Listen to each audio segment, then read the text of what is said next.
My fellow Orpheans, welcome back.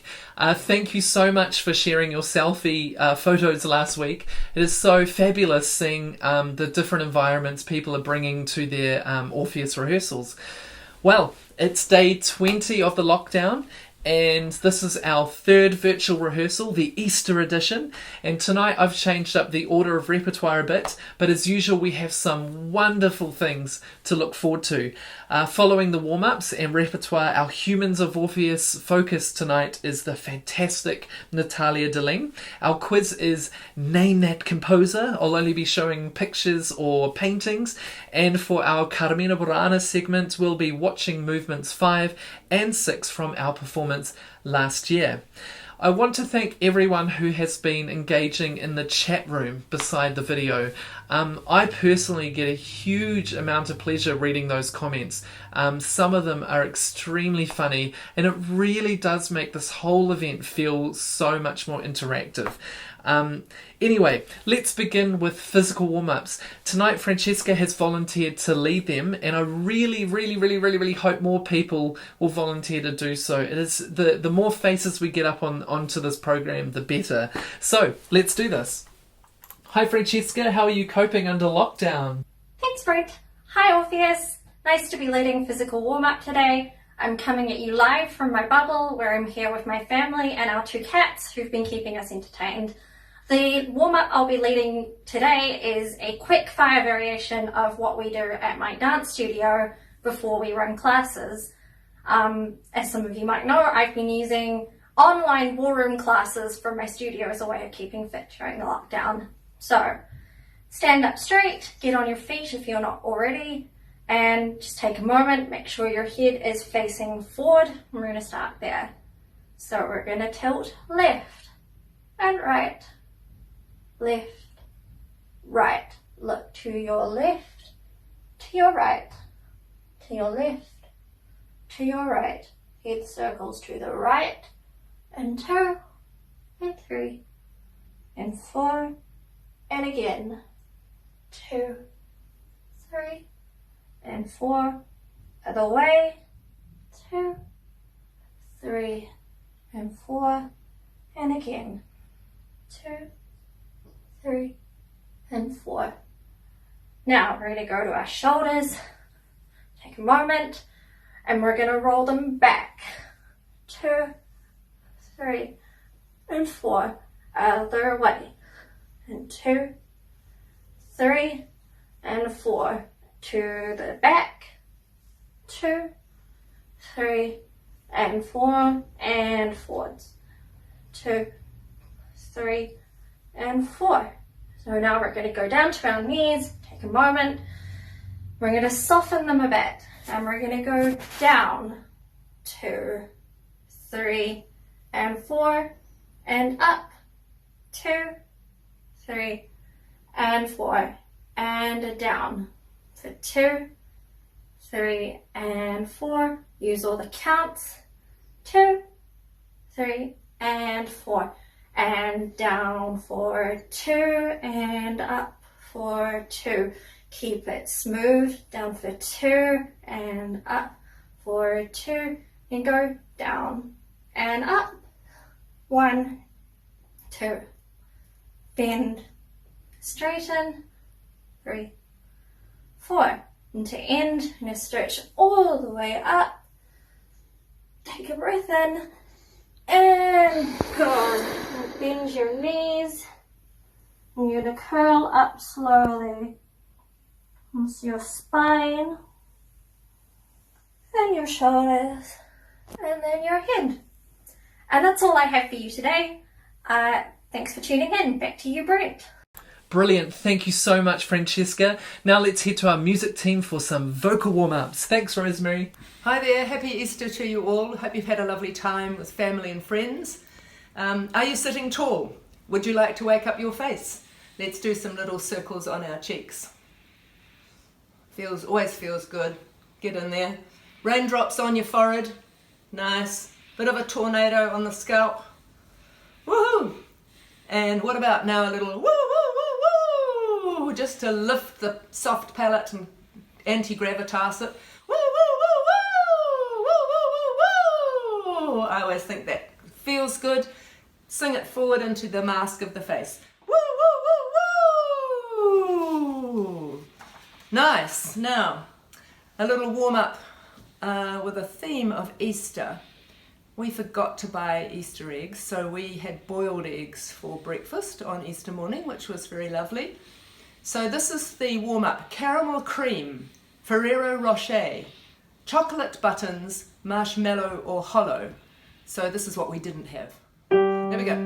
Caramel cream, Ferrero Rocher, chocolate buttons, marshmallow or hollow.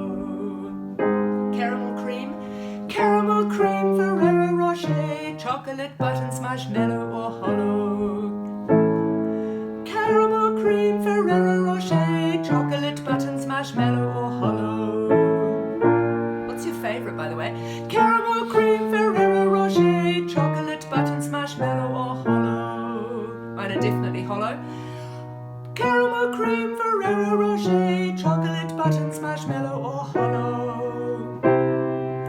Caramel cream, Ferrero Rocher, chocolate buttons, marshmallow or hollow.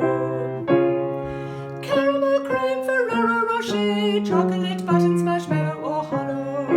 Then you get your lips, teeth and tongue going. Caramel cream, Ferrero Rocher, chocolate buttons, marshmallow or hollow.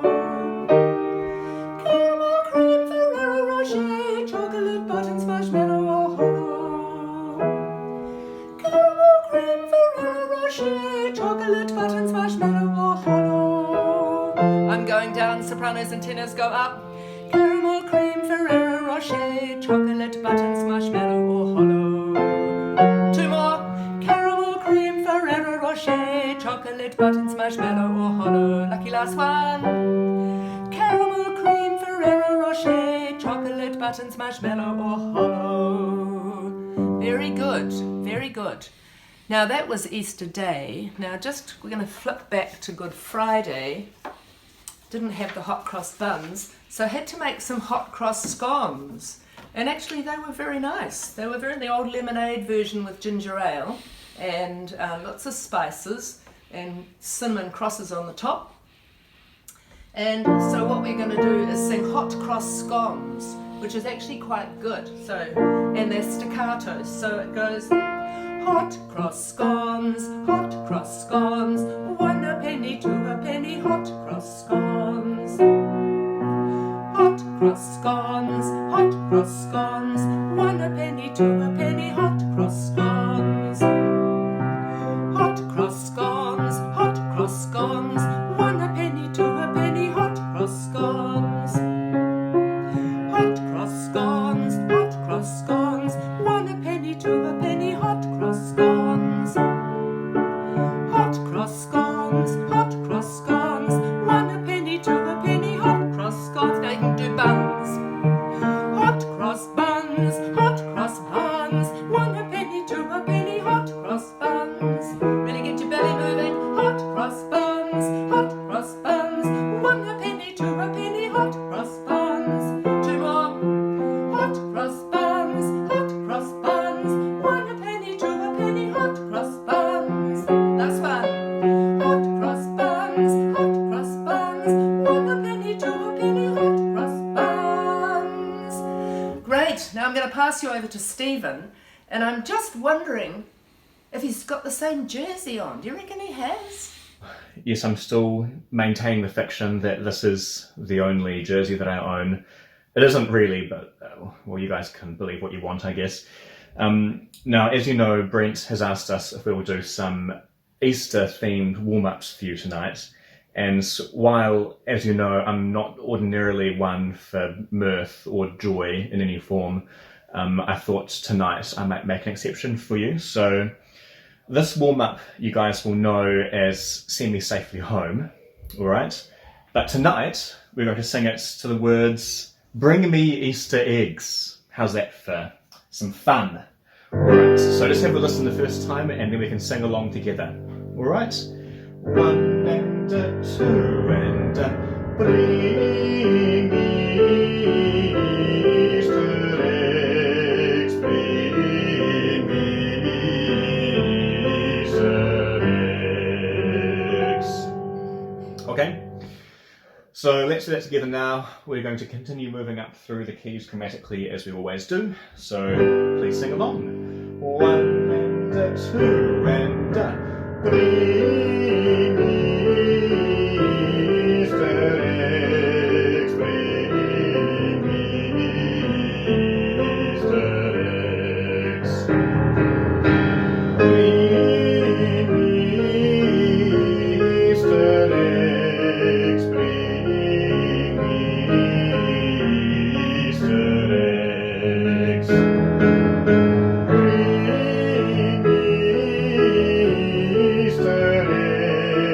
3, mi, sterix. Now short. Easter eggs. Easter eggs. Legato. Easter eggs. Easter eggs. Start soft, get louder. Easter eggs, bring me Easter eggs. All right. Now, the next one's a bit more standard, but we're going to be practicing our low range a little bit more because, boy, does that Rachmaninoff go low at times.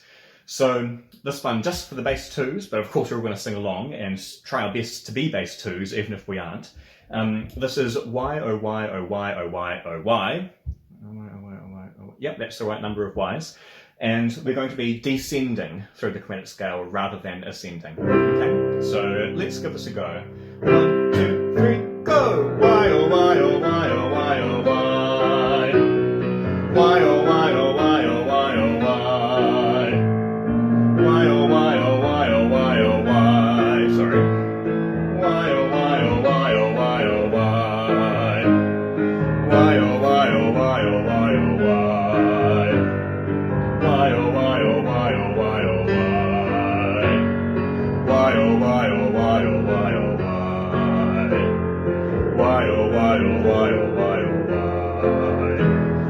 Y, O, Y, O, Y, O, Y, O, Y.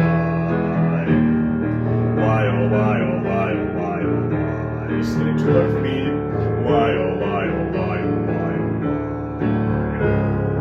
Y, O, Y, O, Y, O, Y, O, Y. Y, O, Y, O, Y, O, Y.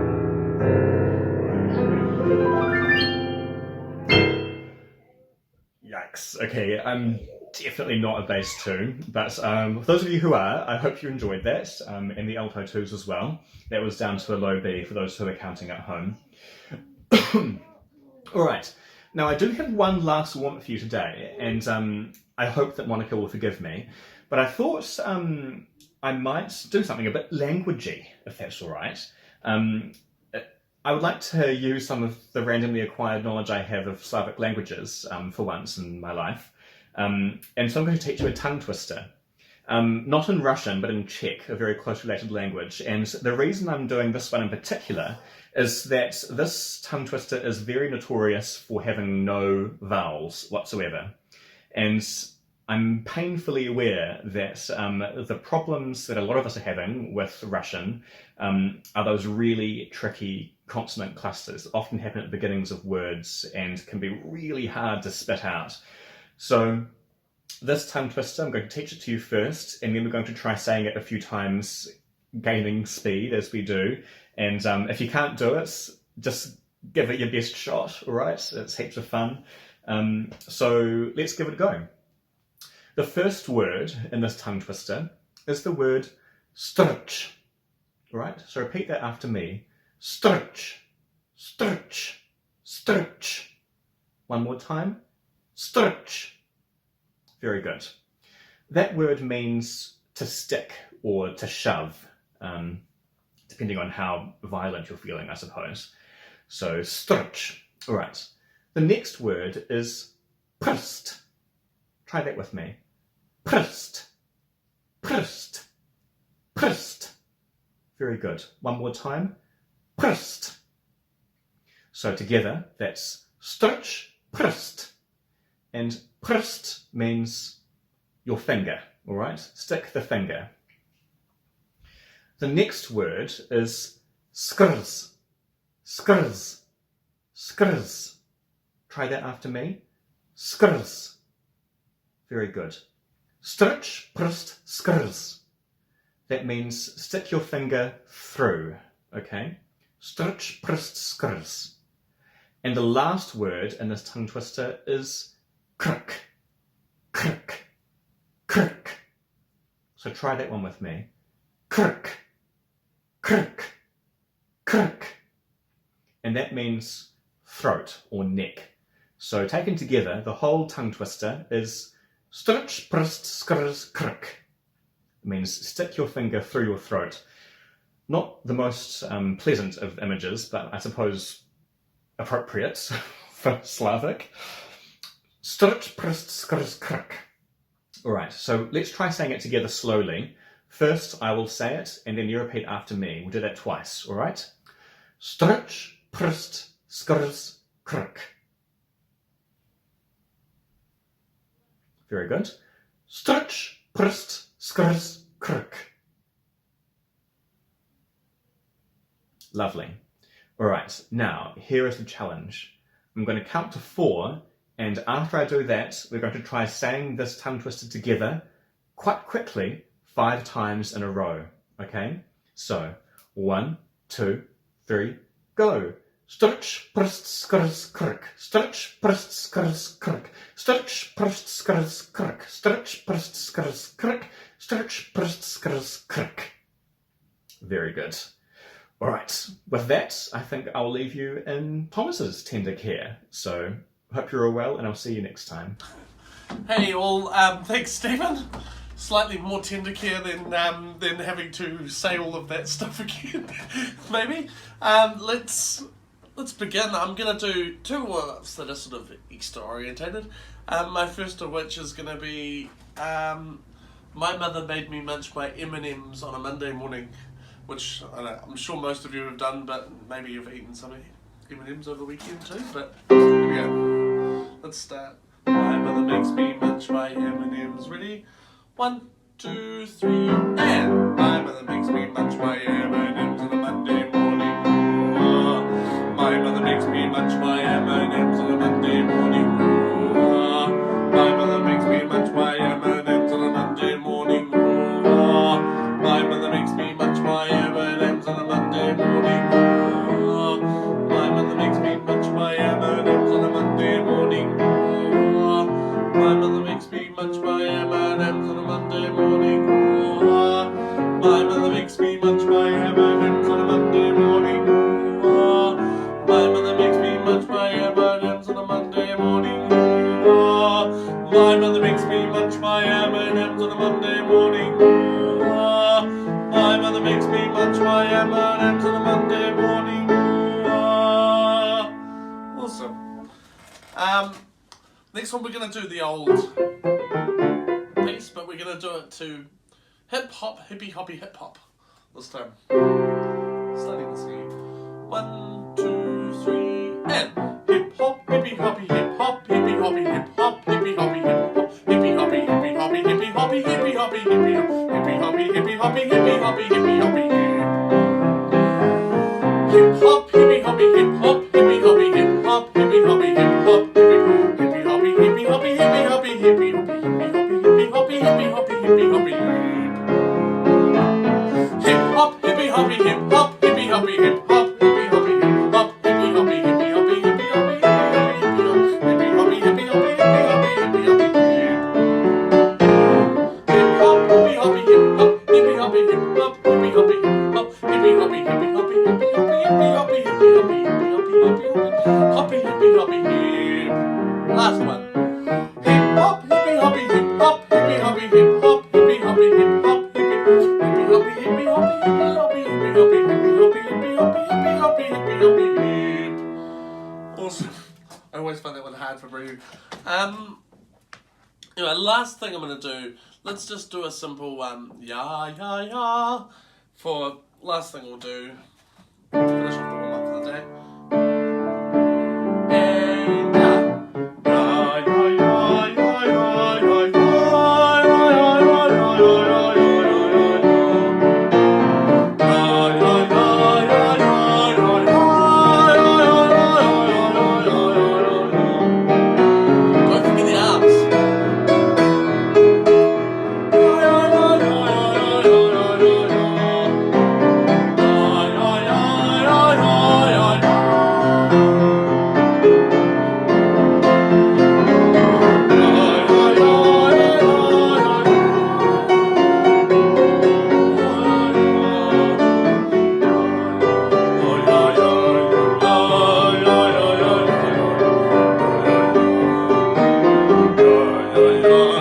Last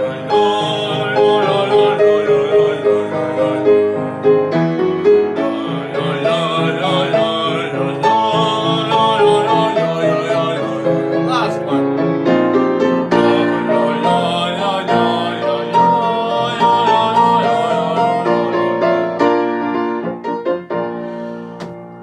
Cool. Thanks everyone. I hope you have had a great weekend and have a good week again. Have a good night with Brent, and I'll see you later maybe. Thank you, Rosemary, Stephen and Thomas. You're such a fabulous team. It is such a wonderful way to start off the rehearsal. Well, tonight, instead of starting with the Fohe Requiem, we're going to go straight into the Rachmaninoff and Poulenc while our brains are at their best. And as a special treat, tonight we're working on one of the easiest Rachmaninoff moments. This is the unison bit in the third movement following where we left off from last week. And of course, this couldn't be a Rachmaninoff segment without Orpheus's greatest asset, Monica. Privyet, Monica. Thank you, Brent. Spasibo, Brent. I privyet всем. Today we're going to go on from where we stopped last time. That is page 56, and we'll go to 62. Now, most of those pages are really easy because there's only 1 or 2 words per page. Everybody's singing the same words at the same time, and they're mostly very long notes. So I'm not going to bother to conduct you through that. I'll just say the syllables for you to remind you how they go. And the last 2 pages, 61, 62, we'll have to work on a wee bit. Okay, so here goes. Page 60. We've just had the fire rising up from the house, going into the skies. And it's talking. It says, Yahochu, I want to rise higher, says the fire. So, Yahochu, and Yahochu, and once more. Yahochu, and once more. Yahochu. Fine. Page 57. Vishemchatsa. Now, that's a bit tricky. The word mchatsa starts with an M, which we will better put at the end of vish, which means higher. So it's vishem chatsa, like that. Or you can leave out the M altogether if it bothers you. And vishem chatsa, vishem chatsa, vishem chatsa. And faster. Vishem chatsa. Fine. Page 58, next word. Razgoratsa. And Razgoratsa. Right, let's do those 3 pages together. 1, 2, 3. Yahochu. Vishem chatsa. Razgoratsa. Excellent. Next page, 59, 60. Strechulunumuluchu. The fire is trying to reach the moon. So we'll ignore the first V of strechu because it's too hard to sing. So it's just strechulunumuluchu. And by now we are on page 60. So try that one. 1, 2, 3. Strechulunumuluchu. And again, strechulunumuluchu, and even faster, strechulunumuluchu. Got it? Cool. Il umru, or I die, says the fire. If I can't reach the moon, I'm going to die. So il, remember that L is the bright one, where you lift your tongue to the roof of your mouth and you keep it flat. You don't roll it back. Il. Try that. Il. And il umru. Il umru. Once more. Il umru. Lovely. Let's do the whole thing for pages 56 to 60. And it's going to go a lot slower than we're actually speaking it when you're singing it. And Yahochu Vishem Chatsa. Razgoratza, Razgoratza, Strechulunomuluchu, Il Umru. Right, we've done 4 pages already.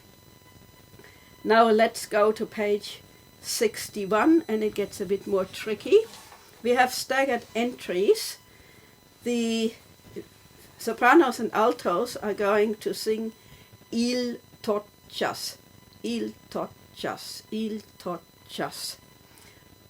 So sopranos and altos, please repeat after me. Il toccias, il toccias. The men are just singing il.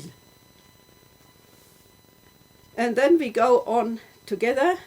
Do, me, sia, za, vzliechu. Vzliechu is just about impossible. So let's leave out the first 2 letters, v and z, and just sing lechu. Nobody will notice. So from the bottom of page 61, we are going to have, I'm now going to the men's line. 1, 2, il flot do me siatza lichu.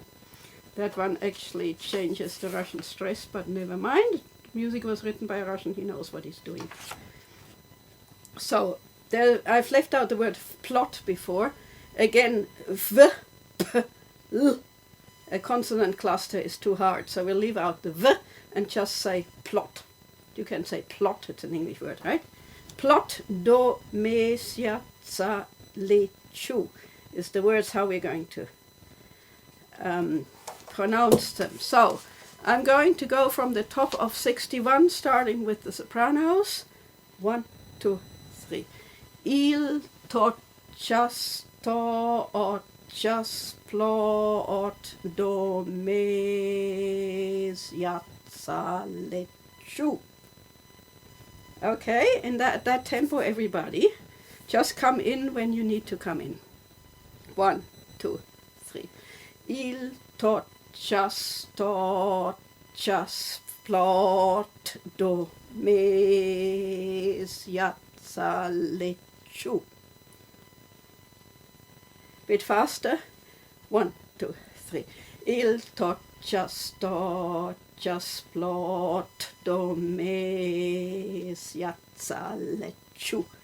Excellent. And even faster. Everybody. 1, 2, 3. Il toccias, plot, do, me, siatza, lechu. And once more, for good luck. Il toccias, plot, do, me, siatza, lechu. 2, 3. Oh, nabat is the last bit we have to do.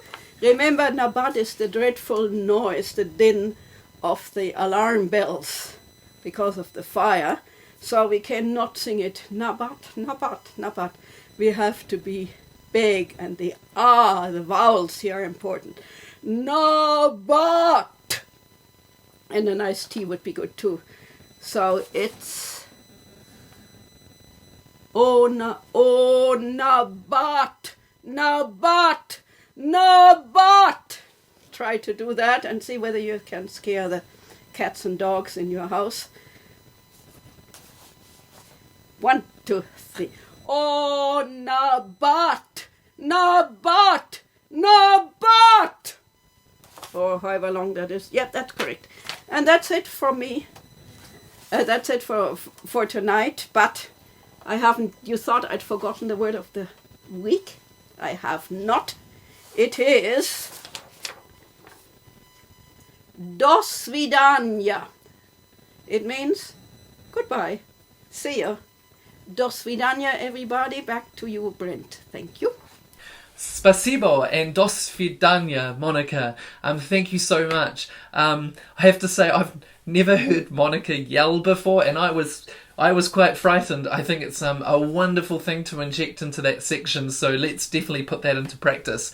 All right, let's put these words first of all to rhythm. So if we find page 56, which is the beginning, and I would like you to subdivide the words. So we're going to go clicking on the downbeats,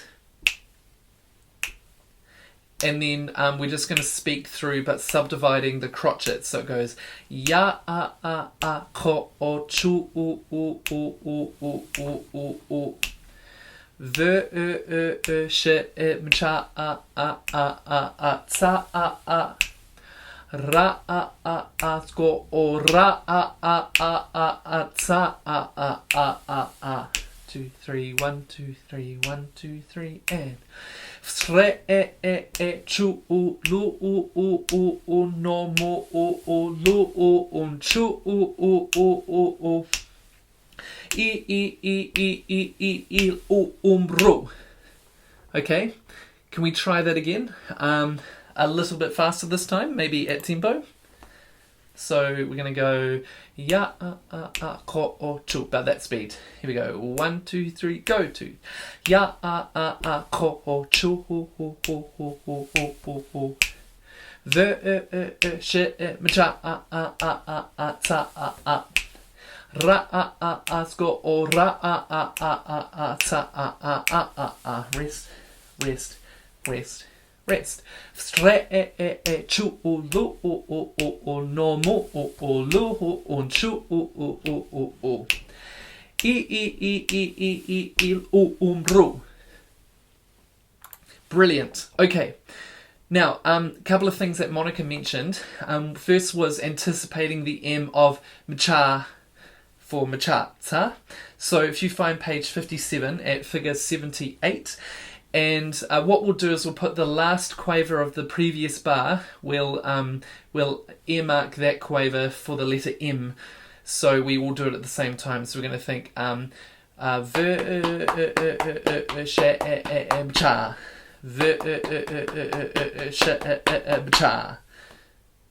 cha. Okay,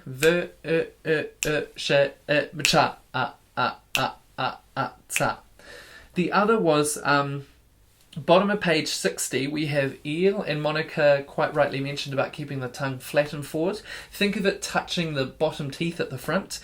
And think of the sea creature, the eel. I think we talked about that at a rehearsal, because it's quite a familiar word for us. So think of the sea creature, the eel, but make sure you start only with the vowel, as if the L consonant is never going to arrive. So we're just going to go il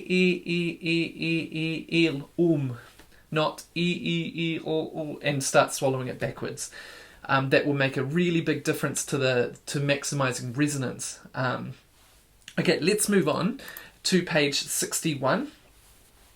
So this is our il to chas plo dom ye siatsa le chu o na but.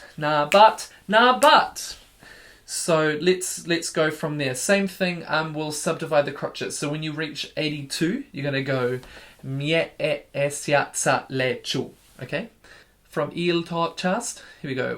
Still subdividing crotchets. 1 2 3 go to il to chas plo do mie siatsa le chu o na but. Okay, let's sing the section from page 56. Ya ko chu. All right, here we go with the backing track. Oh, actually, sorry, I do have a couple of things. When we sing this section, please release with precision on the rests. So travel all the way to the bar line. So when you're going ya ho chu, make sure there's no fading before the bar line. Be incessant with your travelling. The other is when you have the octave drops at the end of these two big phrases, make sure you land on the bottom note with strength, because it's very easy to phrase off and to make it more gentle, but it needs to be more emphatic and quite brutal. So I'm looking at page 58 now. So when you have your razza, really land on the bottom with authority. Don't be gentle. It's still fortissimo. Okay? Other than that, let's sing now this whole section. So from page 56 with the backing track.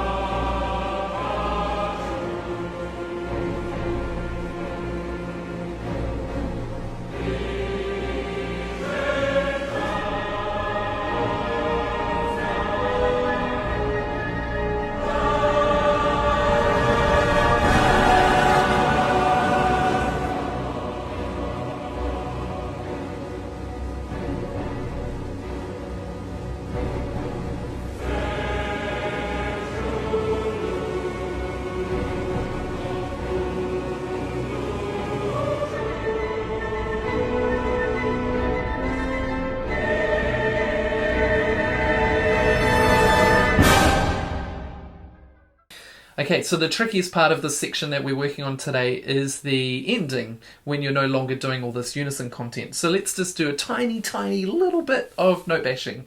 So sopranos, let's start with you, top of page 61.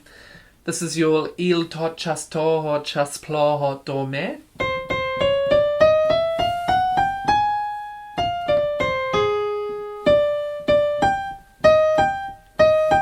Okay, try that. 1, 2, 3, go. 2, 3.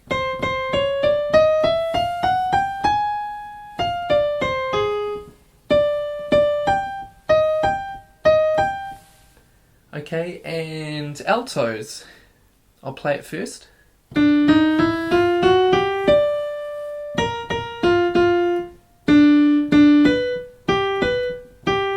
Alto part always seems horrific regarding your choice of notes that the composer's given you.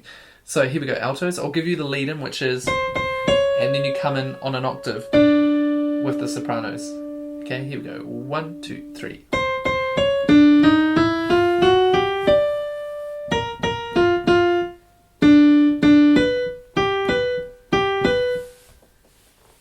Okay, and tenors.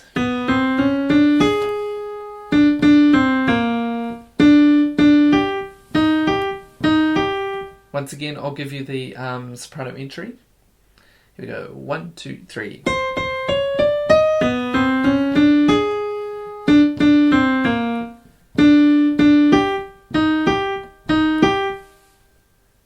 Okay, and basses. Play it for you first.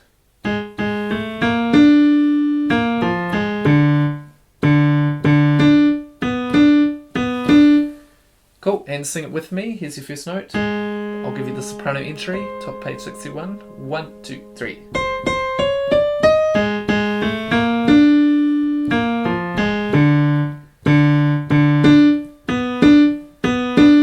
Okay, so now try that last section with the backing track, and then we'll stitch the whole thing together. So here is the last section from figure 81, rule.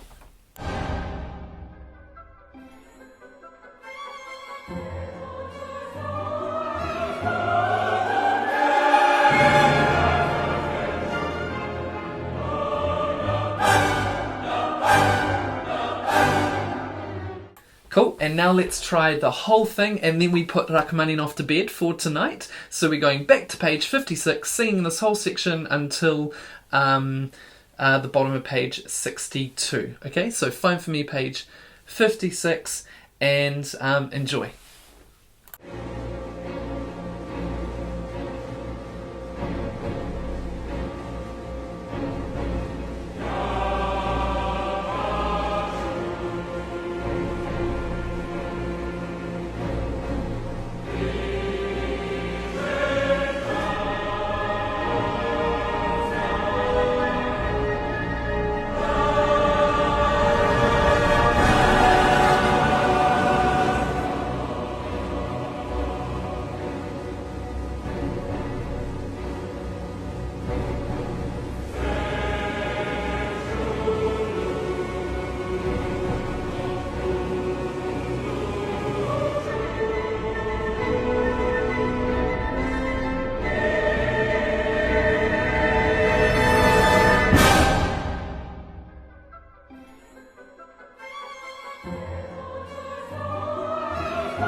Okay, time for some Poulenc.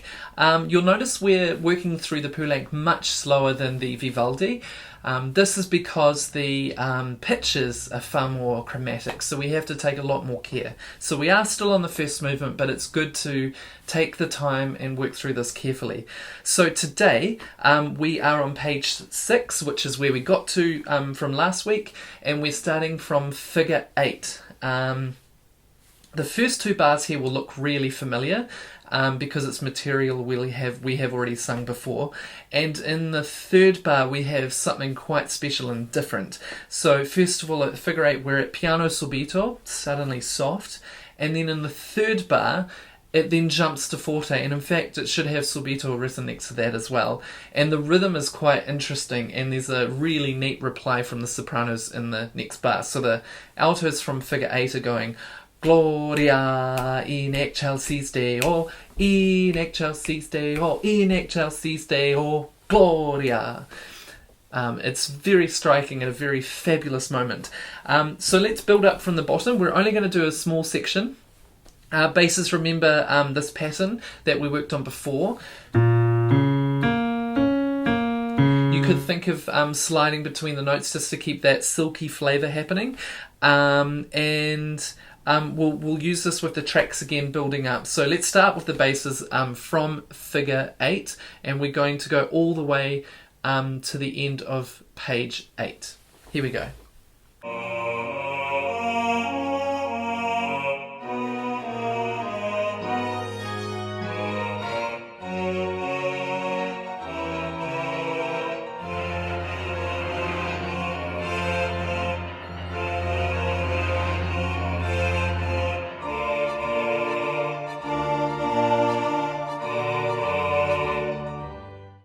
Cool, one more time for the basses. Here's your starting note. Here we go.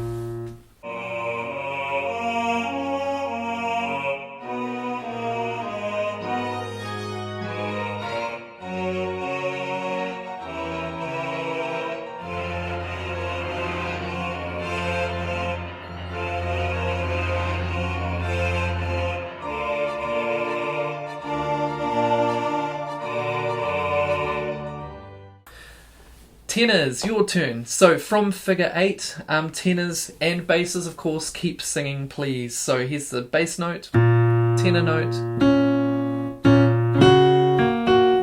Okay, here we go.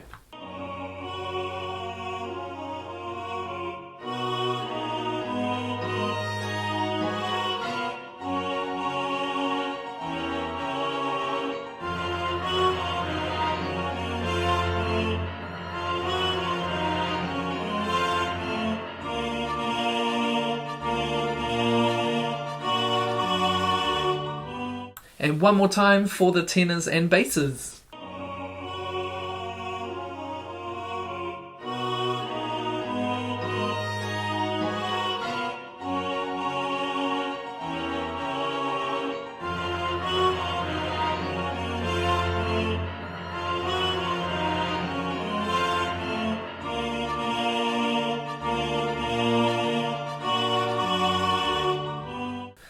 Altos, your turn. Figure 8, basses, tenors, keep singing. Here's your starting note. And altos starting note.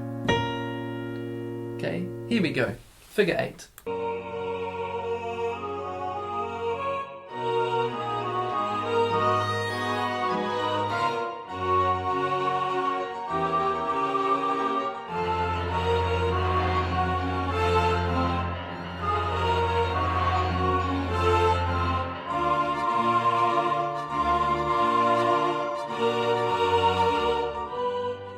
Okay, altos, one more time with the tenors and basses.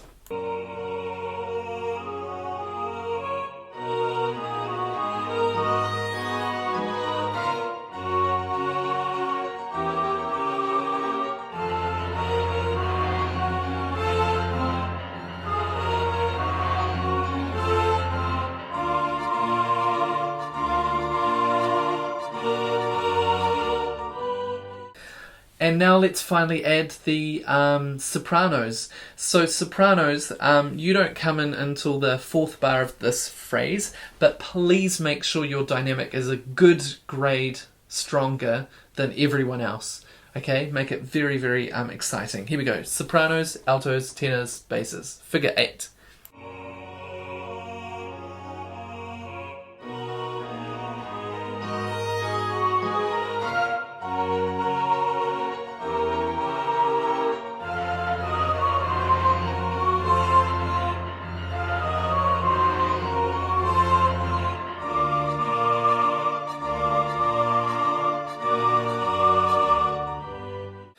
So that we don't lose sight of all the other work we've been doing in the last 2 rehearsals, let's now go back all the way to page 2. This is figure 3 with the bass lead. And we'll sing through everything we've covered so far, all the way up until page 8. And then next week, we've only got 2 more pages to do. In fact, it's only a page and a half, and we've finished this movement. Okay, so let's now run through everything we've done so far from page 2.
It's Vivaldi time! So, we've done movements 1 and 2, and movement 3 doesn't even involve the choir, so we can tick that one off.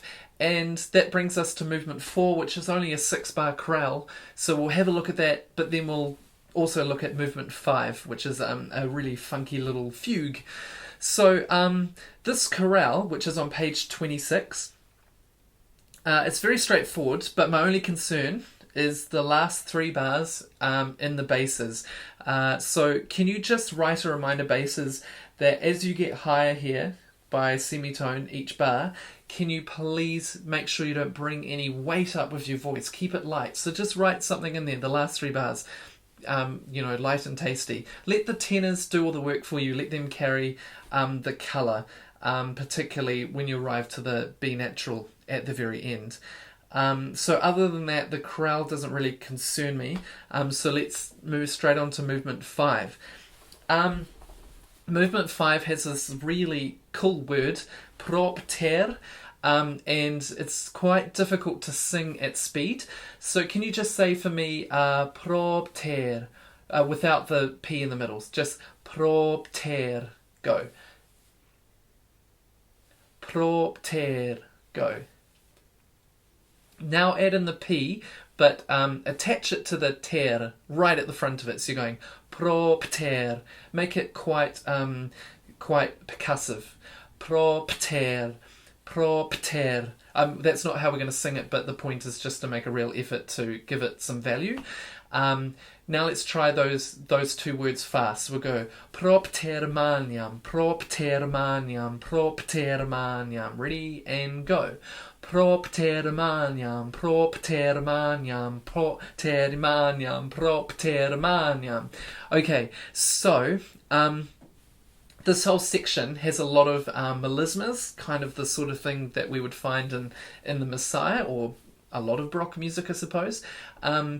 We need to bring a little bit of joy into the gloriam. So just remember to maybe bring a little bit of laugh into the quavers. You'll notice that I just swung the quavers because that's how we're going to practice it first of all. If we practice by swinging our rhythm, it actually... I don't even know how it works, but it for some reason makes singing straight quavers really easy, and it gives them lovely space and makes them feel really square. So we'll first practice swinging the quavers, and then we'll make them straight. So if everyone can look at the soprano part first, because we're all going to end up singing this. So this is bars 1 and 2. The propter magnam gloriam.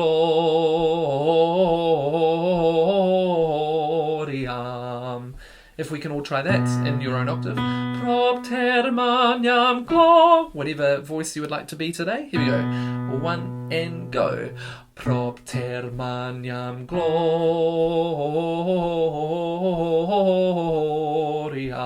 Once again, to go. Propter magnam gloriam.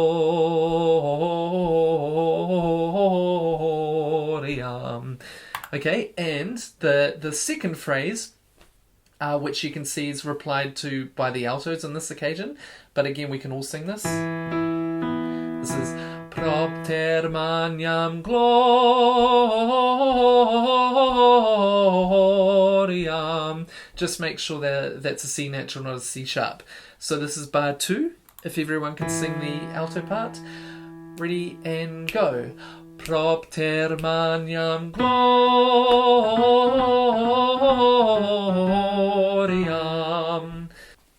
Okay, so that's how it's going to feel swung. So let's note bash through the whole thing because it's very short, but do it in a swung style, okay? So let's start with the sopranos since you're the first people to sing, and you often aren't the first people to sing in a rehearsal. Okay, so this is bar 1. Here we go. 1, go.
Okay, cool.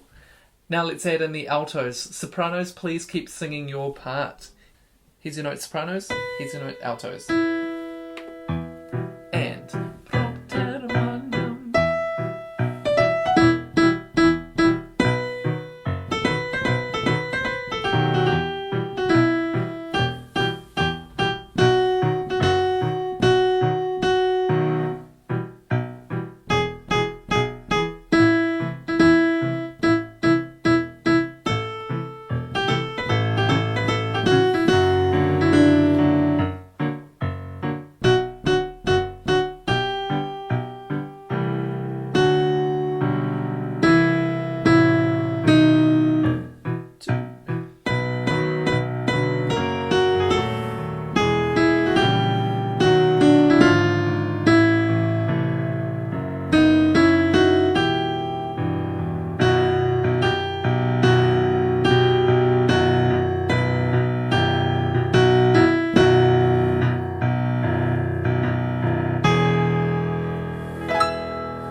Cool. And now let's do the tenors. Same thing, sopranos, altos. Please keep singing. Here we go. soprano, your notes, altos, and tenors you'll be starting on the soprano note an octave lower. Okay, here goes. 1, 2.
Okay, and now finally the basses. So sopranos sing, altos sing, tenors sing, basses sing. Tutti from the beginning.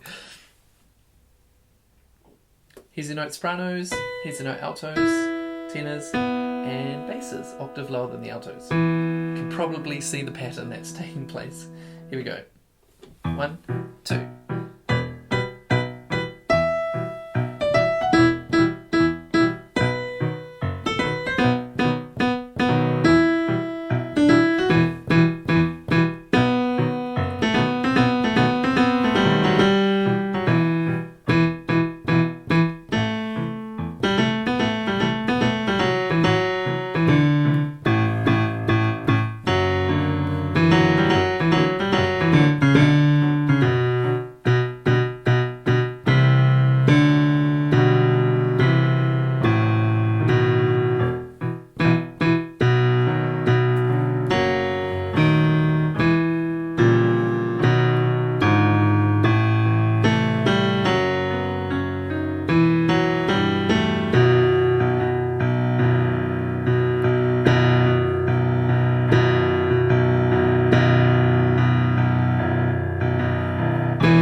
Okay, and for me, I felt the hardest part there was the tenors. So tenors, I'm going to give you one more go bashing out your note. Everyone can sing though, of course.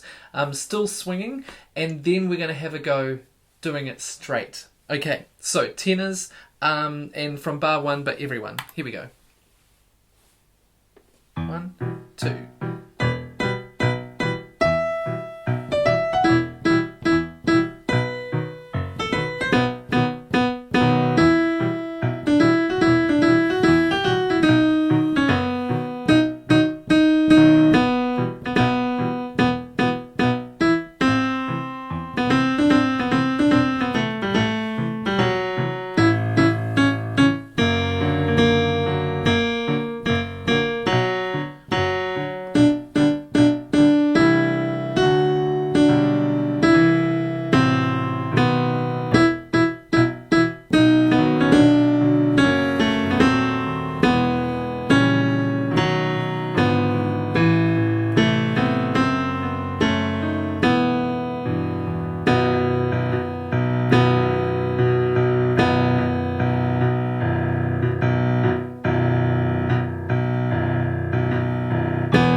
Cool, and sorry, my apologies, tenors. I'm pretty sure I didn't play the right notes in bar 13.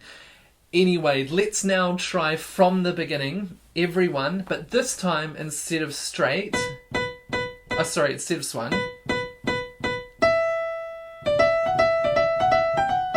we're going to do it straight.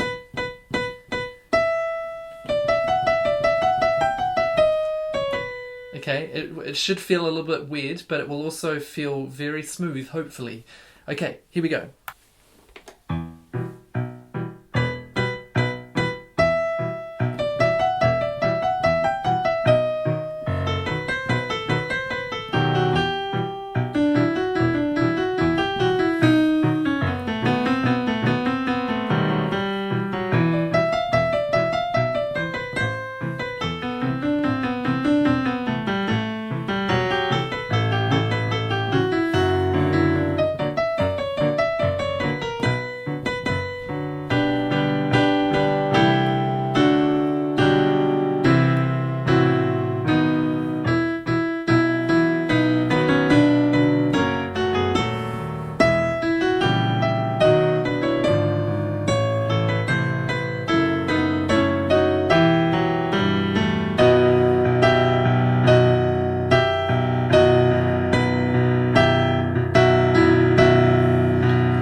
Great. It's very cool when we do it with a bit of a slower feel, and after practicing it swung, hopefully it felt different.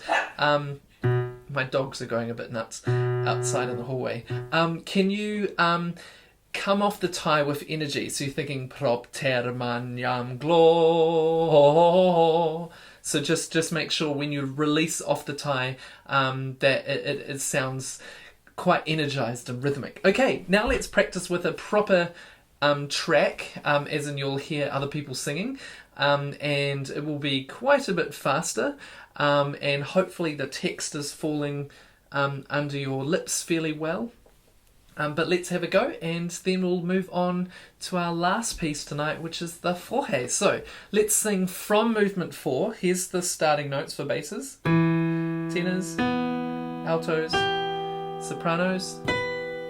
Basses, don't forget when you get to the end of this 6-bar phrase, keep it light and tasty, and then we'll go straight into movement 5. Okay, here goes.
All right, it's time for our weekly fix of Fohe's Requiem, and tonight we're singing the last movement, In Paradisum.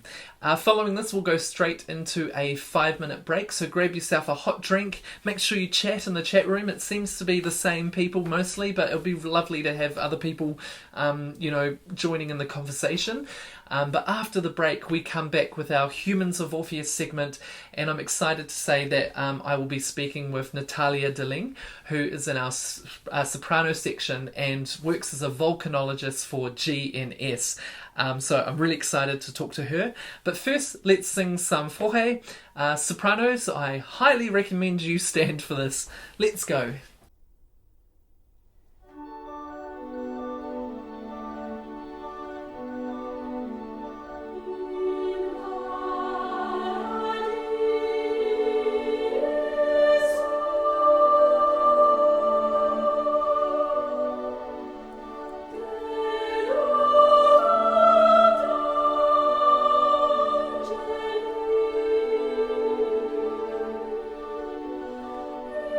To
Welcome back, everyone. Tonight we head into the soprano section to speak with Natalia Deling, who is also our subscriptions coordinator. You may remember that Natalia's Russian mother recently visited us, Elena, and she just happened to be visiting New Zealand while we were battling through the Rachmaninoff. What you may not have known is that Natalia grew up in the United States, is fluent in French and English, understands Russian, and even has some proficiency in Spanish. She is a geological scientist specialising in volcanology, working for GNS, and best of all, she's a member of Orpheus Choir Wellington. Hi Natalia, how are you? Good, how are you doing?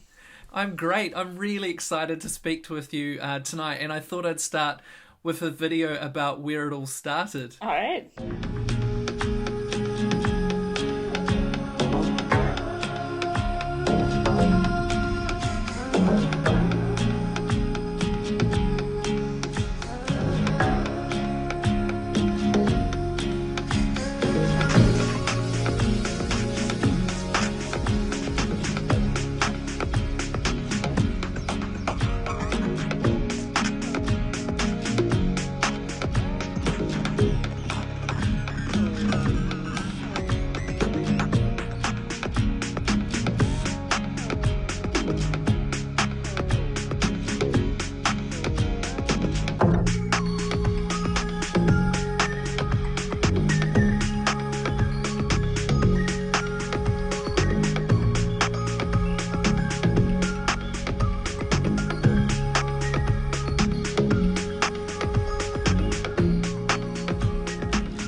So can you tell us where that video was and how this started your passion for volcanology?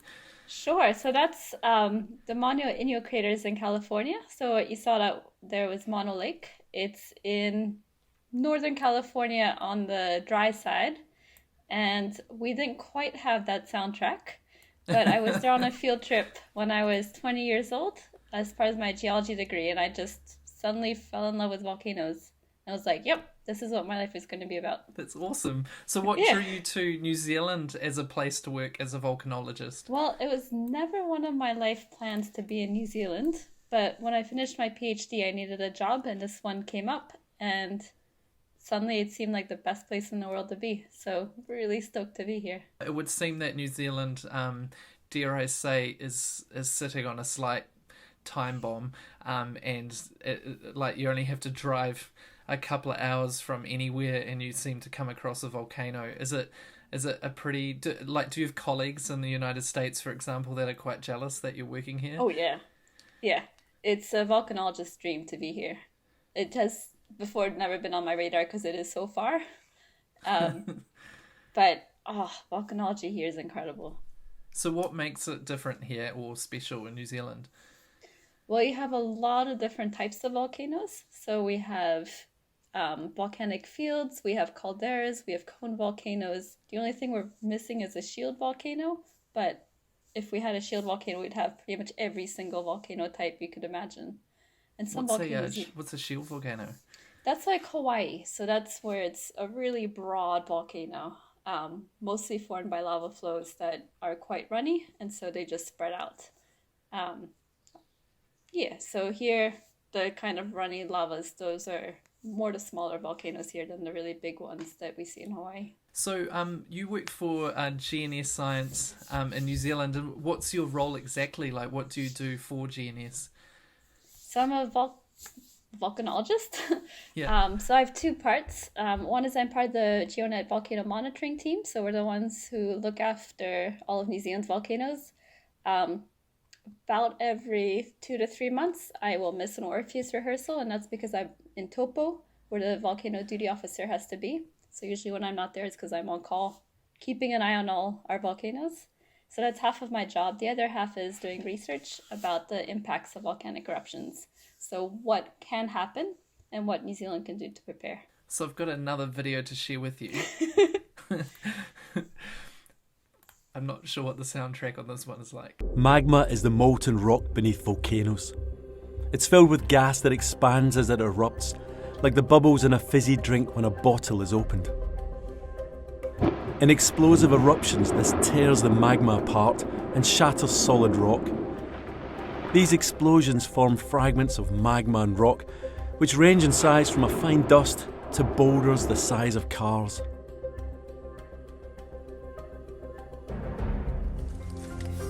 Towering clouds of rocks, ash and gas are thrust above volcanoes during explosive eruptions. These volcanic clouds often reach heights of many kilometres, and in the largest eruptions may reach tens of kilometres high, well into the height that aircraft fly.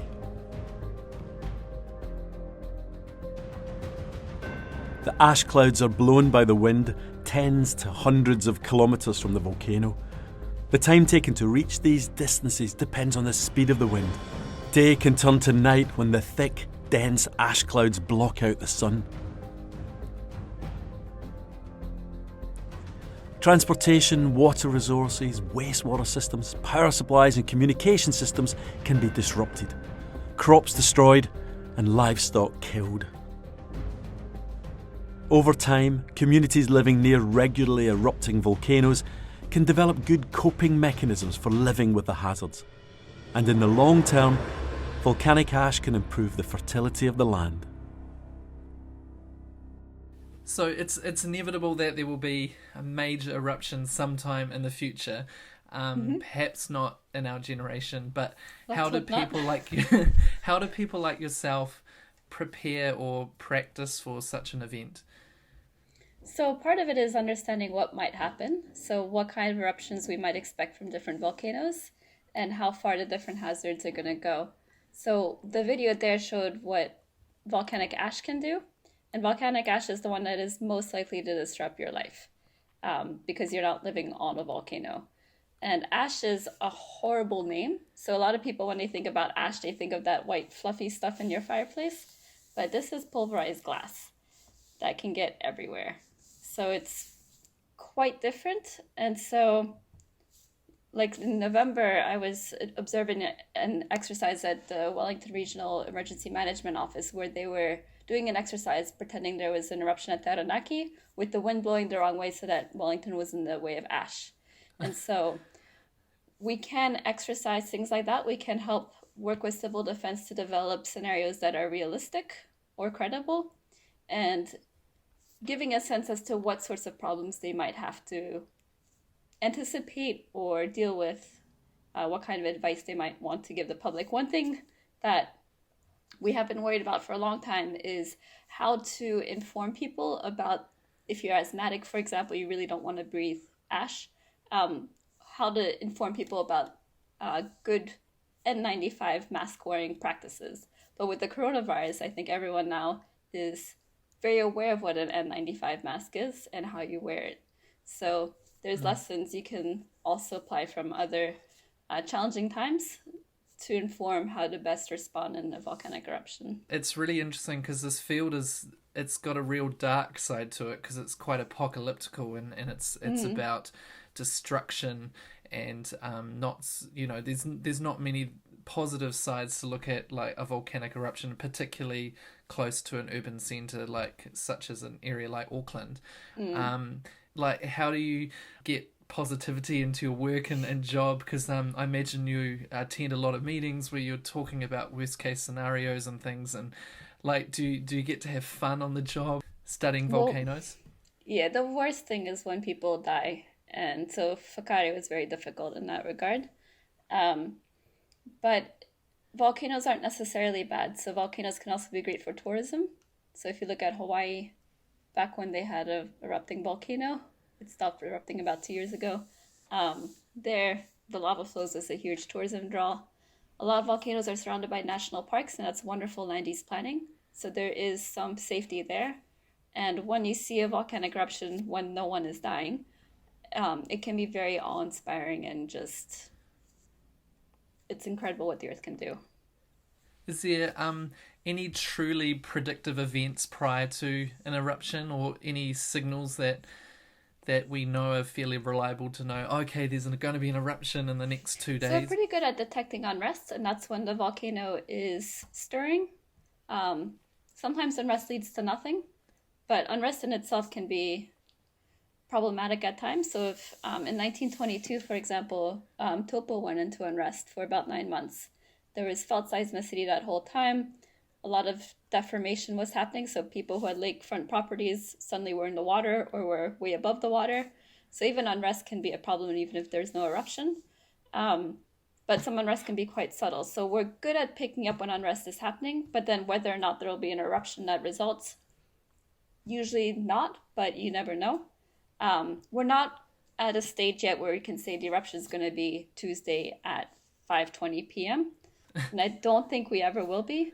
But sometimes when arrest starts to escalate, you can say, okay, this is getting quite unusual, and it seems like magma's on the move and will erupt sometime soon. And sometimes you can give some sort of window, like it probably will erupt within the next week or within the next 2 days. But those are for the very big eruptions. For the small eruptions, there's usually really little or no useful warning other than unrest.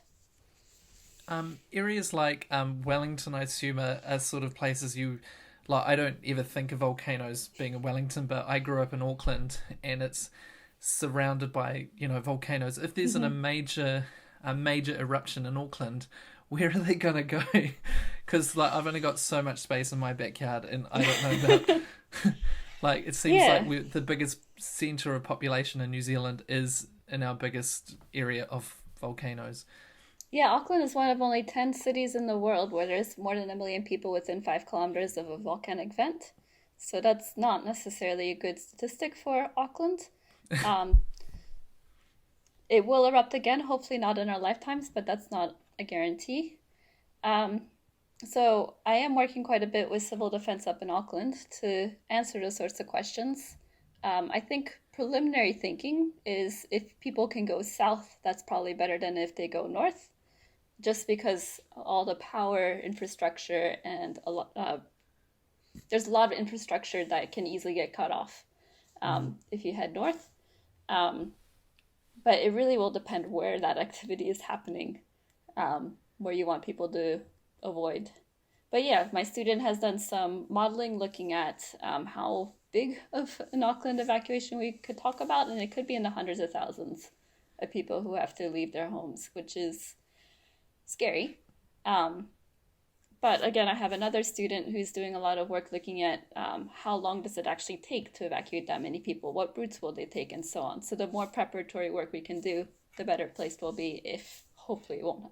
Hope this is the kind of research you hope you never have to apply, but at least we're doing it so that it's there just in case.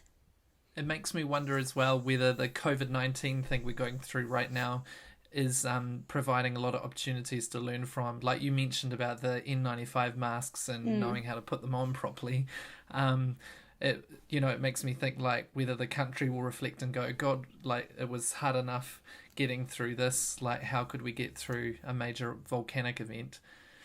I think New Zealand is demonstrating again how resilient we are and also how adaptable. And so while it is really hard to be under lockdown, we are surviving and we will get through it. And I think that sort of resilience will do us really well. Awesome. And there's something else about Natalia that I didn't learn about until today. So just check out this video.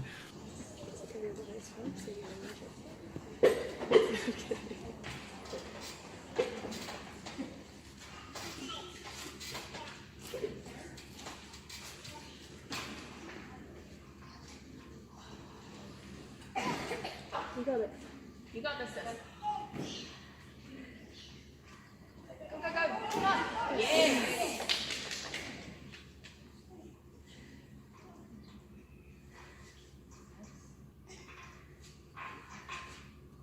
Woo.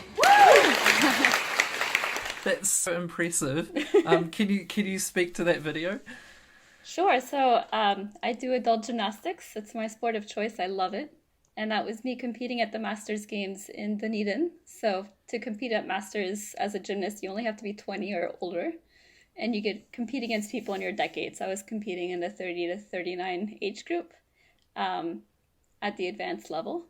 That was only my 5th bar routine in, 2 years. Because I first had a foot injury, so I couldn't jump or land on stuff. And then I had a rotator cuff injury. And so that was only routine number 5.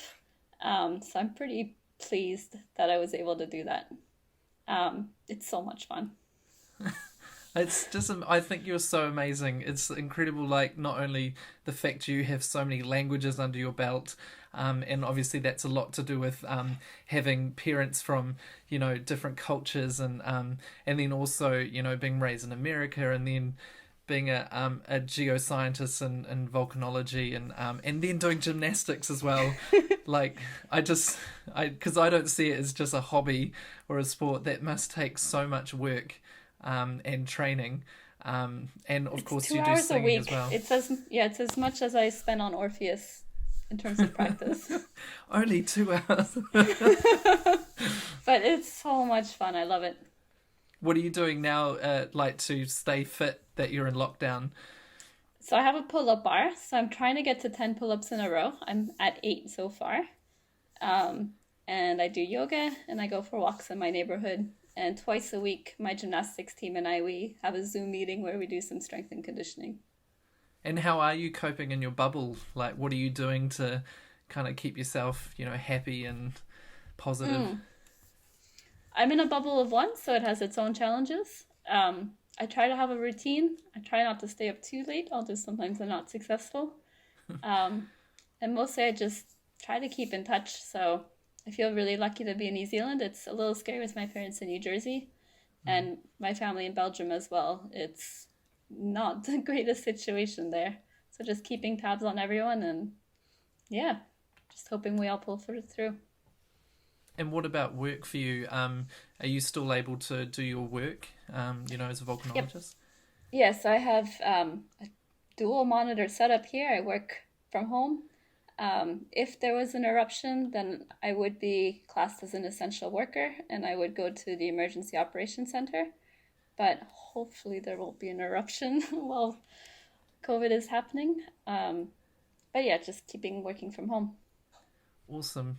Well, thank you so much for speaking to me, Natalia. It is like really fascinating, and it's yet another example of like how Orpheus just has like almost this undiscovered, untapped, amazing talent like hidden in its midst. And I know a lot of people knew that you were doing that you were a volcanologist, and Jane Shellcrest was the one who told me, and I was just like, what? And that's why I got in touch with you. I just think it's really, really neat. And I really appreciate you taking up the time to speak to us tonight.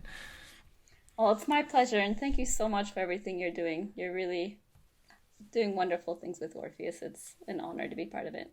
Awesome. Thanks so much, Natalia. Have a great night. You too. Bye. Bye.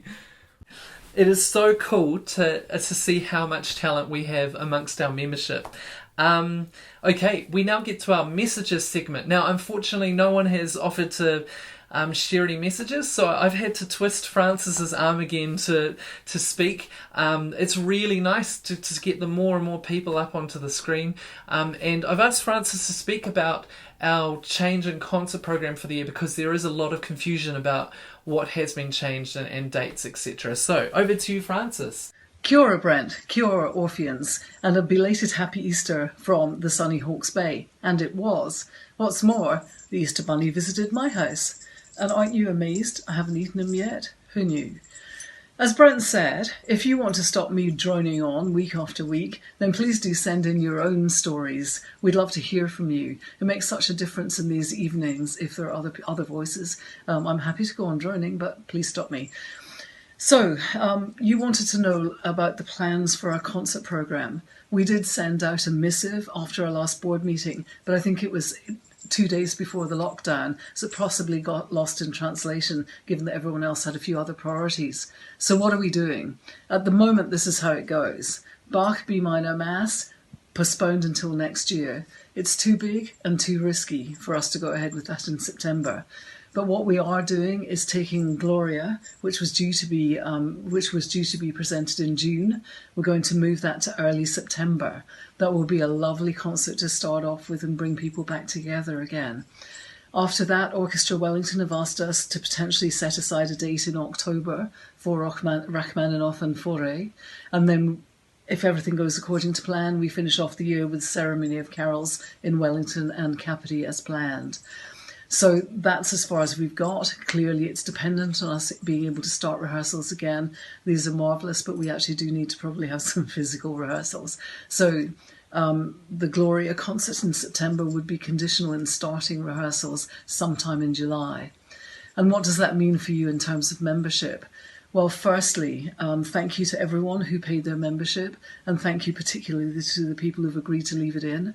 We have committed to continuing to pay our team, which is Brant, Nigel, our administrator, and Thomas.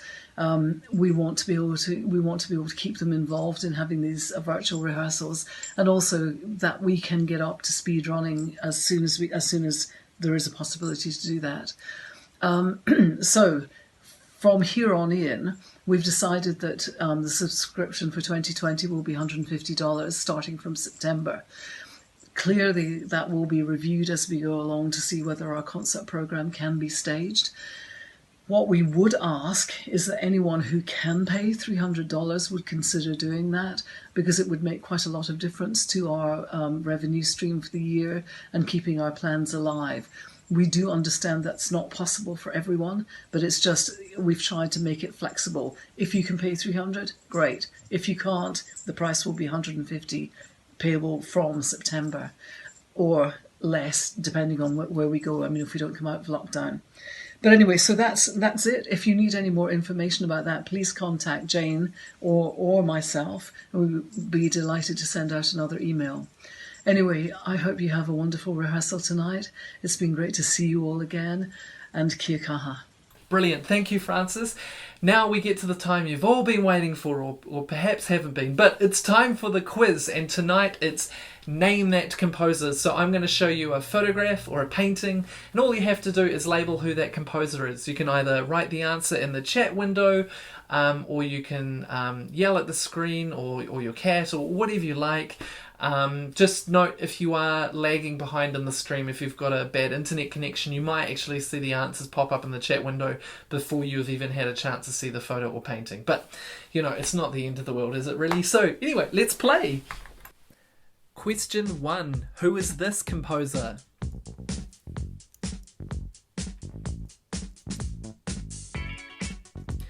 That, of course, is Ludwig van Beethoven.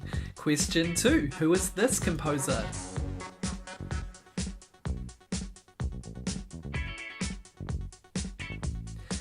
That is Poulenc. Question 3. Who is this composer?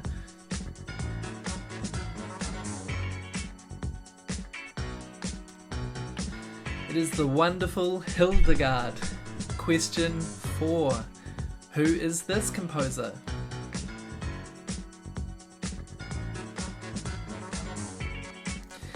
That, of course, is the unmistakable face of Stravinsky, Igor Stravinsky. Question 5. Who is this composer?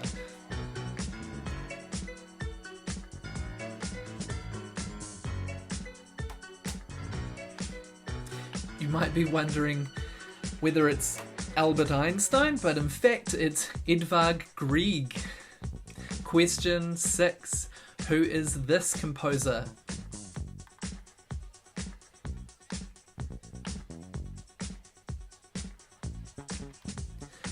It is our very own New Zealand composer, Douglas Lilburn. Question 7. Who is this composer?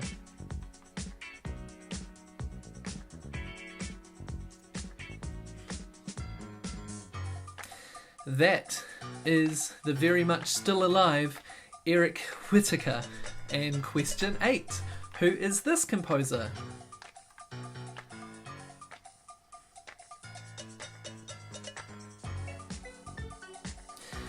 It is Clara Schumann. Question 9. Who is this composer?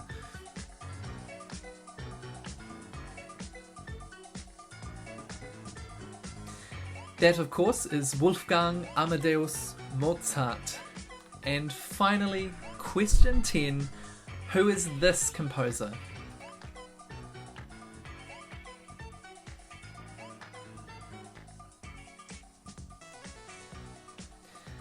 Well, another composer who's still very much alive and one of our own in New Zealand. It is, of course, Gareth Farr. Okay, I hope that quiz was as good for you as it was for me. We have now come to our weekly Carmina segment. We have already seen movements 1, 2, 3 and 4. So for tonight's instalment, we have movements 5 and 6. Enjoy!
wonderful. It is so lovely seeing our pieces from last year, and I hope it only affirms to you all just how fantastic the choir is. Right, it's time now for our recital segment. Please, if you would like to share something, a recital item, please get in touch. I'd love to hear from you.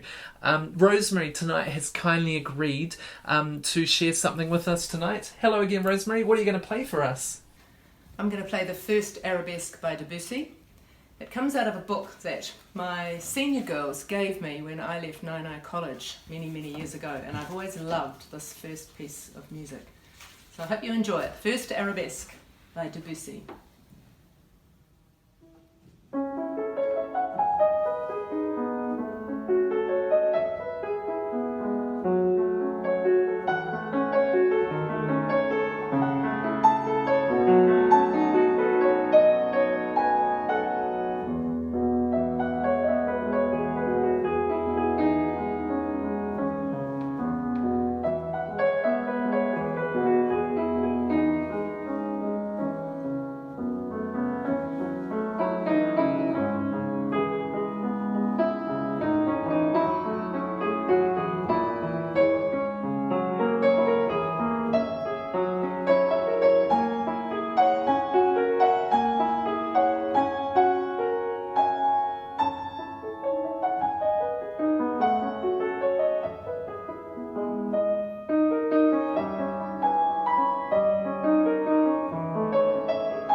Thank you, Rosemary, for such a restful and sublime way to finish the evening. And thank you to everyone who contributed to tonight's broadcast.